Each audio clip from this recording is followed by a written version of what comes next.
My name is Elissa Weinberg, and I'm the daughter of Isaac Weinberg, the inspiration for the team Isaac's Army. To give you some background about my dad, he was an amazing father, husband, son, brother, and friend. He loved electronics, investing, golf, and making chocolate chip pancakes for the family every Sunday morning. He was quiet, even keel, super smart, and knew so much about everything. Another thing Dad always was healthy. Starting in 2006, he started having breathing problems like wheezing and shortness of breath. He did everything he was supposed to. Went to his doctor, went to an allergist, did breathing tests, and took steroids.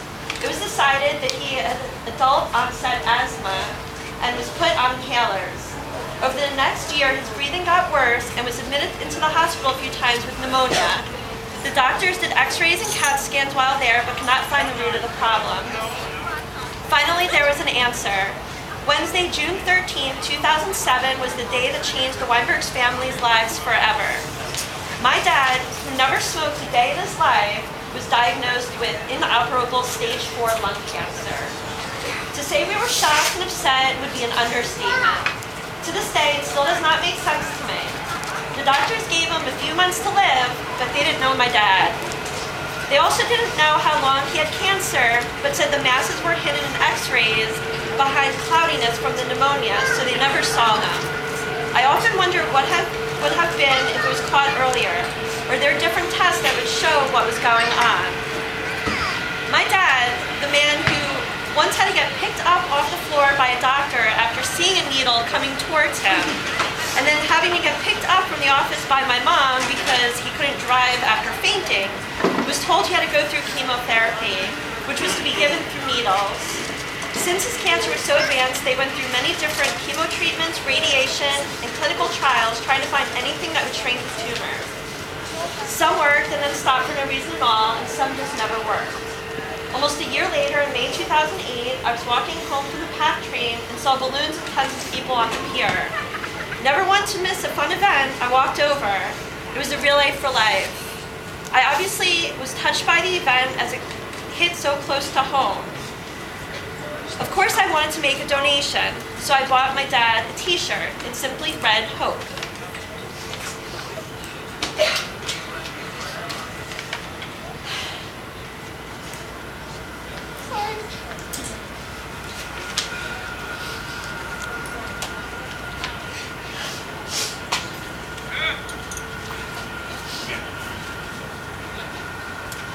Shirt. I was always wearing it. And that word hope became my mantra through all the ups and downs.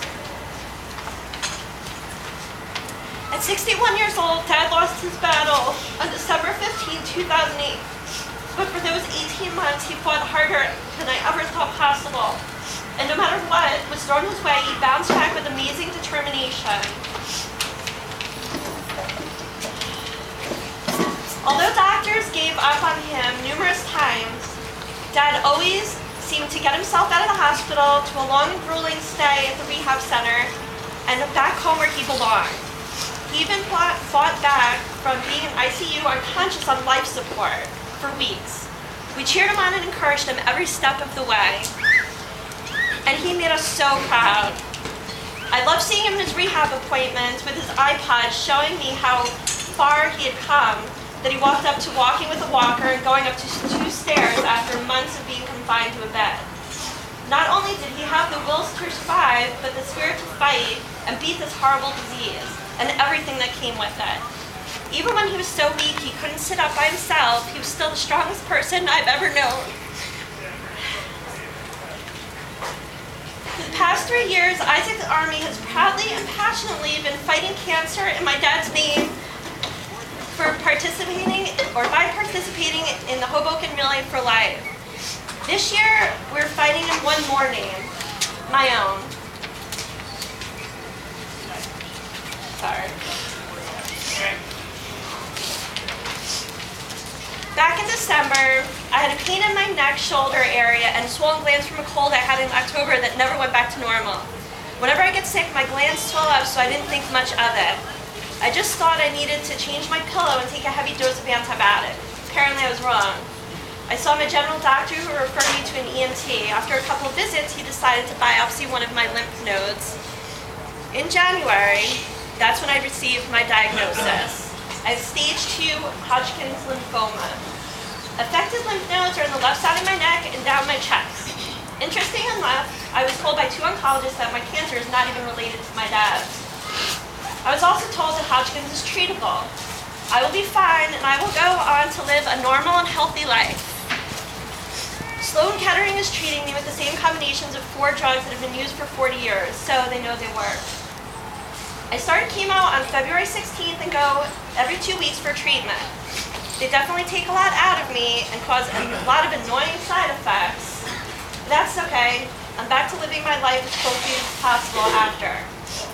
I can't drink alcohol, eat fresh fruits or vegetables, spend more than 5 minutes in the sunshine without being fully covered, or brush my hair without half of it falling out, so I suppose it's not that normal. As of last Thursday, I've gone through 7 out of 12 treatments. My last should be July 21st, and I cannot wait.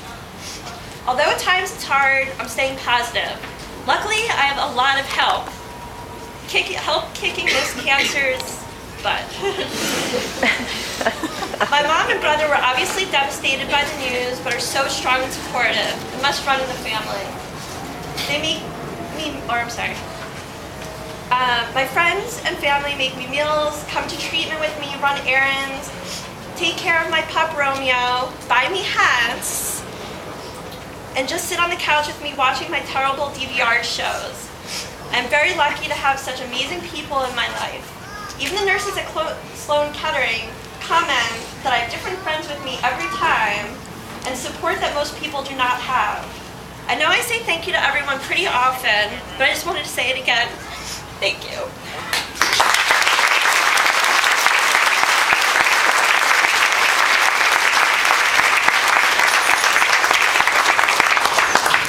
Sorry, I was saying say thank you to my friends. I have one more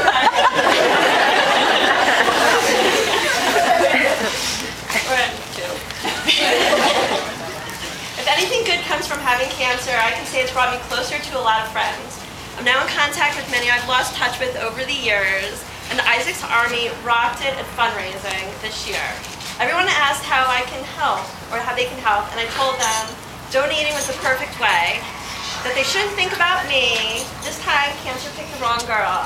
So although I'm affected in a truly unimaginable way, I still want the team to be about Dad. He gave his life to his family, and there really is a way for us to fight this horrible disease that took him and has touched too many other lives. I really don't know how my dad did it, fighting for as long as he did, not knowing the outcome. If possible, I have even more love and respect for him than I did before. There's a quote I love on the back of our Isaac Army t-shirts. Some see a hopeless end while others see an endless hope. My dad never gave up hope. I'm never going to give up hope. And as we remember those we've lost, support those who are fighting, and raise money to help prevent anyone else from having to struggle, please just never give up hope. With that being said, I'll see everyone next year on the Survival App.